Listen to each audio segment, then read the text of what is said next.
आज का हमारा पहला क्वेश्चन है, how many degrees is equal to 1 radian. 1 radian में कितने डिग्री होते हैं। देखिए दोस्तों, यहाँ पर डिग्री का सिंबल नहीं है, मीन्स ये रेडियन में है। 1 रेडियन में कितने डिग्री होते हैं। अगर मैं आप लोग से एक क्वेश्चन पूछी कि 1 डिग्री और 1 रेडियन में बड़ा कौन है। 1 रेडियन कैसे। 1 रेडियन का मान होता है 57 डिग्री 16 मिनट और 45 सेकेंड। तो आप लोग यहाँ पे देख पा रहे हैं कि डिग्री और रेडियन में कितना बड़ा डिफरेंस होता है। 1 radian equal to 57 degree 16 minute 45 second. दोस्तों क्वेश्चन में पूछा है 1 रेडियन में कितने डिग्री होते हैं, लेकिन इस फॉर्म में नहीं ऑप्शन दिया। ऑप्शन में क्या दिया है, पाई अपन 180 180 अपन पाई। अक्सर हमें पता तो होता है कि हाँ डिग्री को रेडियन में, रेडियन को डिग्री में बदलने के लिए पाई अपन 180 या 180 अपन पाई का इंटू करते हैं। लेकिन कन्फ्यूजन यह होता है कि पाई अपन 180 करूँ कि 180 अपन पाई करूँ, तो वो कन्फ्यूजन आप लोग का आज दूर हो जाएगा। देखिए दोस्तों, सभी को पता है कि पाई रेडियन बराबर 180 डिग्री होता है, तो 1 रेडियन बराबर 180 अपन पाई होगा। हमारा आंसर होगा 180 डिग्री अपन पाई।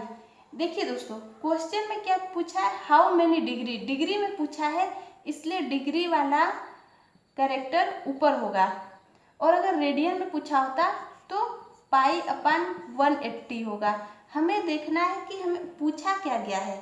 यदि डिग्री में पूछा गया है तो ऊपर वाला जो भी होगा वो डिग्री में होगा, और अगर रेडियन में पूछा गया है तो ऊपर वाला जो हमारा कैरेक्टर होगा वो रेडियन में होगा।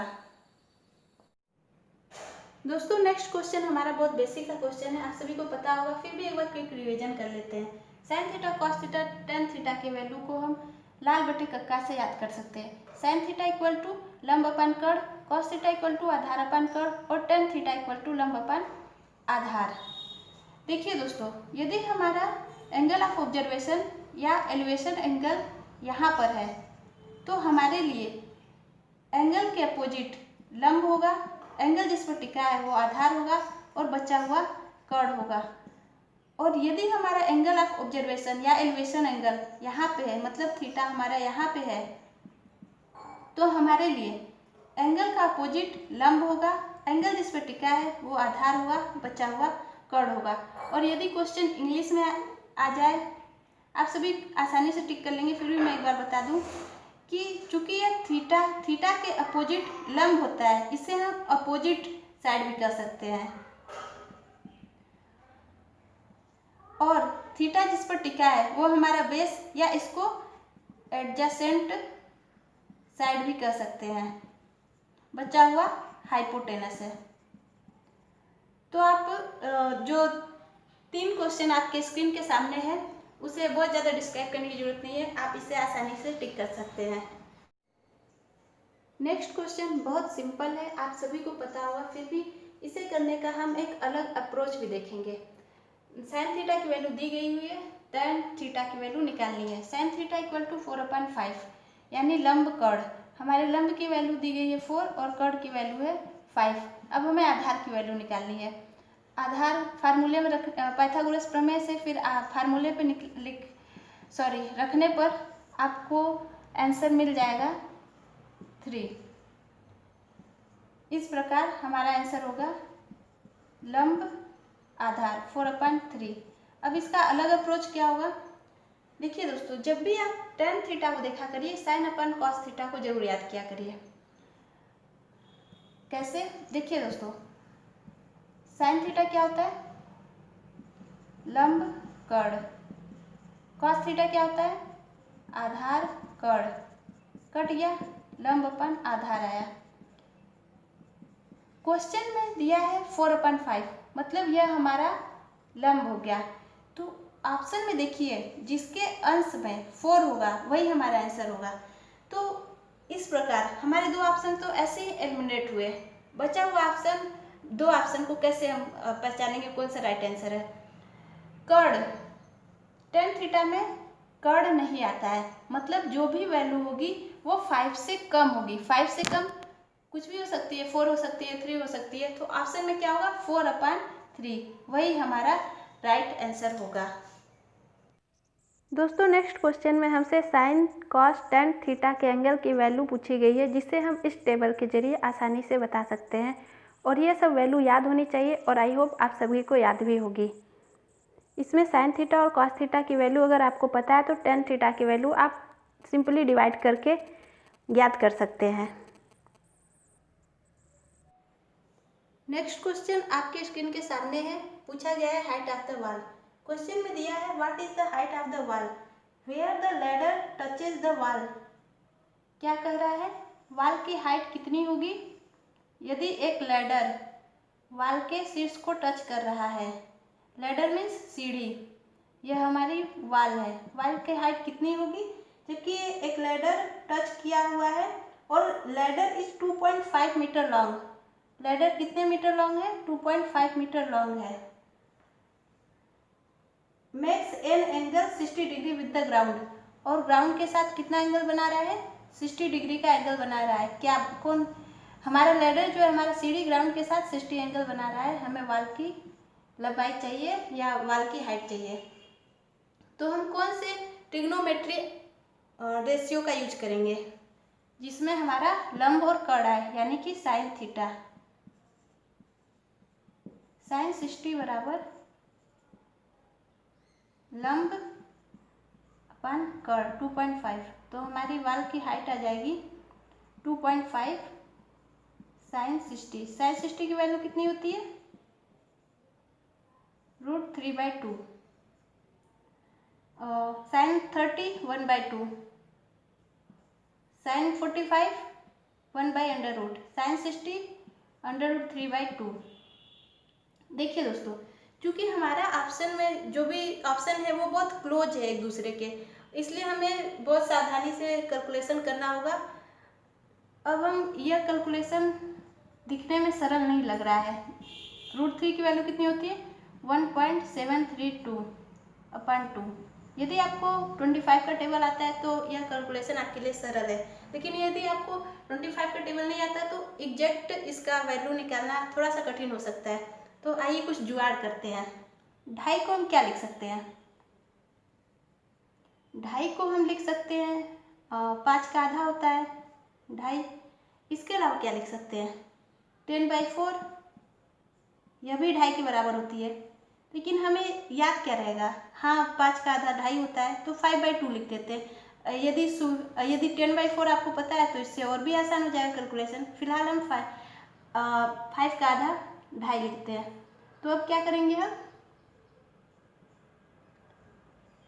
2.5 की जगह 5/2 लिखे हैं। अब देखिए दोस्तों, हमारा कैलकुलेशन कितना आसान हो गया। इधर मैं इरेज कर दूं थोड़ा।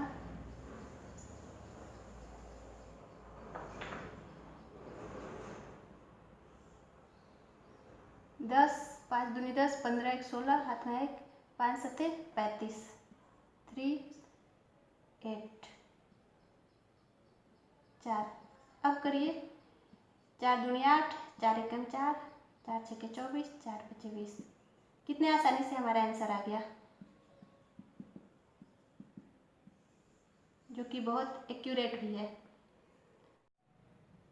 दोस्तों नेक्स्ट क्वेश्चन आपके स्क्रीन के सामने, इसमें हमारा बेस दिया हुआ है, एंगल दिया हुआ है और हमारे लंब की लंबाई या लंब की ऊंचाई पूछ रहा है।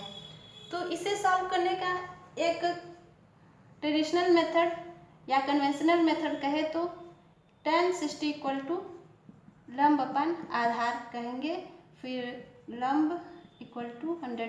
tan 60 की वैल्यू √3, यह हमारा आंसर हुआ। लेकिन देखिए दोस्तों, इसे हम अगर अलग अप्रोच से करना चाहें तो, जो कि बहुत सिंपल है। आप लोग को एक फैक्ट पता होगा, अगर नहीं पता है तो प्लीज़ इसे नोट कर लीजिएगा कि बड़े एंगल की सामने वाली भुजा बड़ी होती है और छोटे एंगल की सामने वाली भुजा छोटी होती है। जैसे कि इस ट्रायंगल में सबसे बड़ा एंगल कौन सा है, 90 डिग्री, और इसकी सामने वाली भुजा क्या है, हमारा कर्ड। मतलब कि इन त्रिभुज में से जितनी भी साइड है, 3 साइड है, उसमें से सबसे बड़ी भुजा हमारी कर्ण होगी। उसके बाद 60 डिग्री और बचा हुआ एंगल 30 डिग्री है। सबसे बड़ी भुजा कर्ण हुई। अब उससे छोटी भुजा और थर्ड से बड़ी भुजा कौन सी होगी हमारी? लंब होगी। चूंकि 30 एंगल सबसे छोटा एंगल है, इसलिए सबसे छोटी भुजा हमारा आधार होगी। इतना तो कंफर्म हो गया कि हमारा जो लंब है वो आधार से बड़ा होगा। क्यों बड़ा होगा? क्योंकि यह 60 के सामने है, जो कि 30 से बड़ा एंगल है। तो 60 बड़ा एंगल है, इसलिए इसके सामने वाली भुजा भी इसके सामने वाली भुजा से बड़ी होगी, यानी कि हमारा लंब आधार से बड़ा होगा। इतना कंफर्म हो गया कि ठीक है, हमारा लंब आधार से बड़ा है, लेकिन कितना बड़ा है? तो एंगल देखिए, tan 60 की वैल्यू कितनी होती है? √3। तो जाहिर सी बात है कितना बड़ा होगा? √3 टाइम्स होगा। कितना सिंपल है ना। देखिए दोस्तों, अब तो हमें पता चल गई, लेकिन जो हमारे ऑप्शन में दिया है √3 की वैल्यू क्या होती है? 1.732।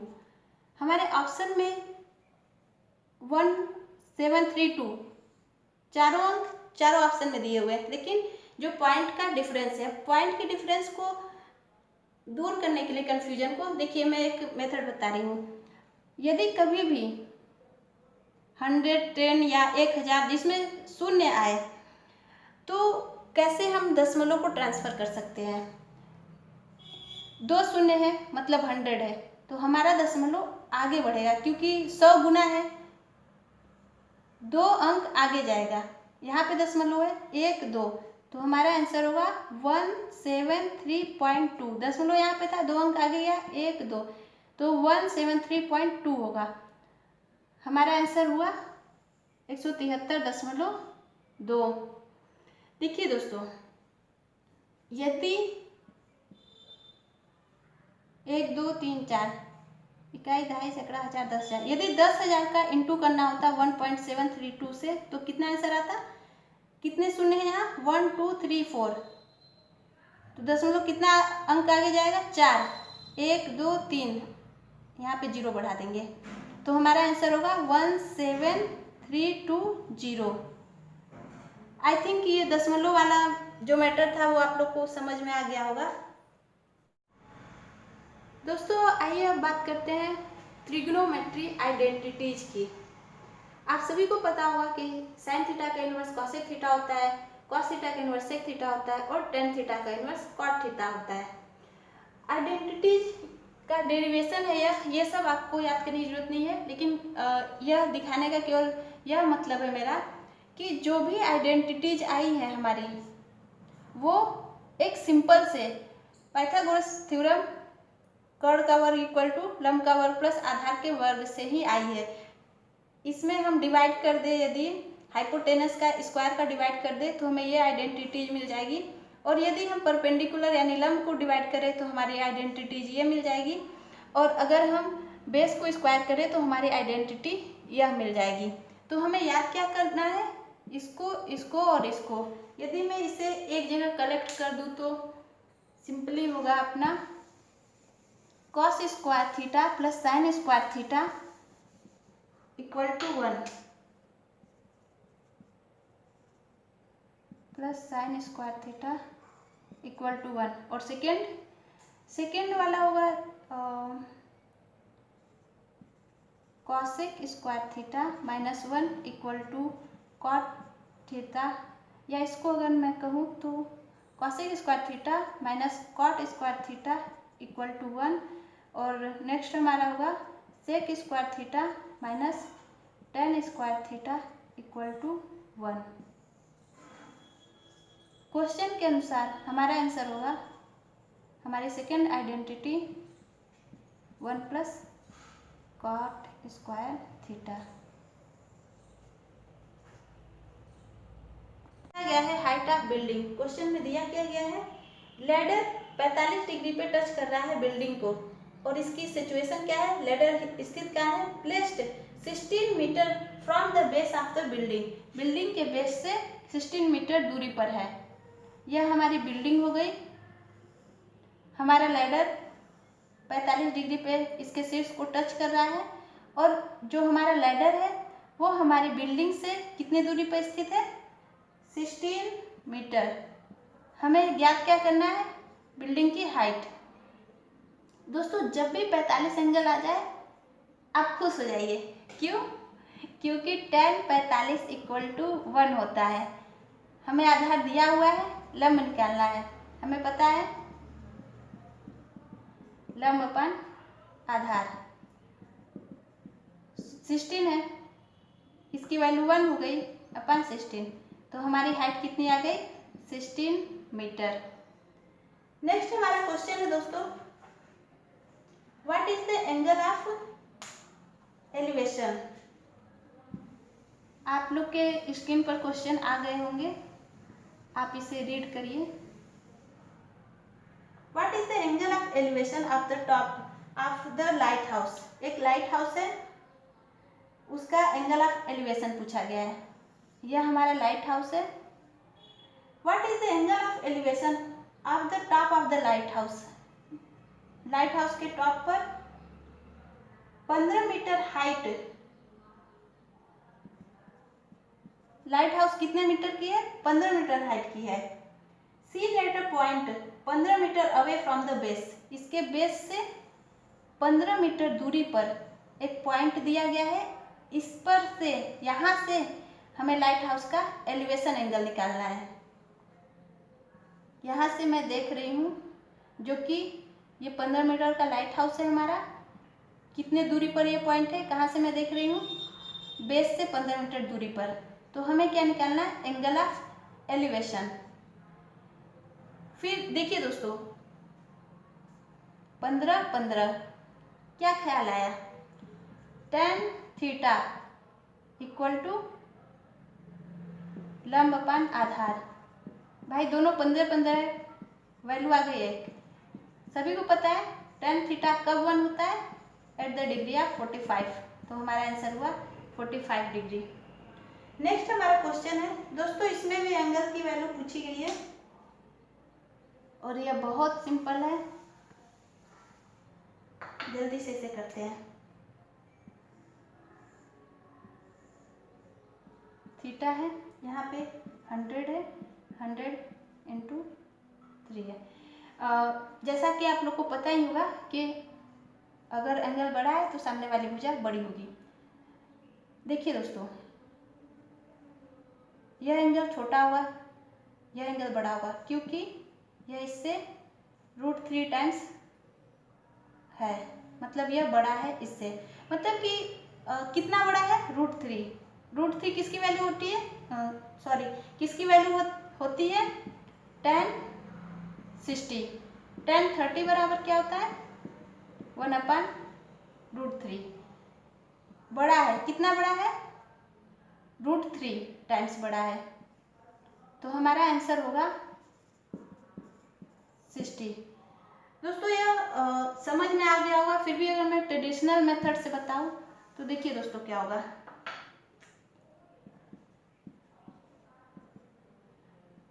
tan थीटा इक्वल टू लंब आधार। हमें यह वाला एंगल चाहिए, तो हमारे लिए लंब ये हो गया, आधार यह हो गया √3। √3 किस पे होता है? tan 60 में वैल्यू होती है √3। नेक्स्ट हमारा क्वेश्चन है, बहुत बेसिक सा क्वेश्चन है, एंगल ऑफ एलिवेशन। मैं यह वर्ड, यह टर्म पहले भी यूज करते आई हूँ। एंगल ऑफ एलिवेशन देखिए दोस्तों, यह हमारा ट्रायंगल है। एंगल ऑफ एलिवेशन क्या होता है? जहाँ से हम देखते हैं अपने आई के लेवल से ऊपर अगर हम देखेंगे तो वो हमारा होगा angle of elevation. Angle of elevation. एक टर्म आता है एंगल ऑफ डिप्रेशन। अब डिप्रेशन क्या होता है? देखिए दोस्तों, आई के लेवल से अगर नीचे देखेंगे, जैसे यदि हम यहाँ से देख रहे हैं, हमारे आई का लेवल यह है और इसके नीचे का लेवल यह है, तो यह हमारा होगा एंगल ऑफ डिप्रेशन। दोस्तों आज के लिए बस इतना ही। नेक्स्ट वीडियो में मैं और भी अधिक क्वेश्चन कराने की कोशिश करूंगी। Thank you.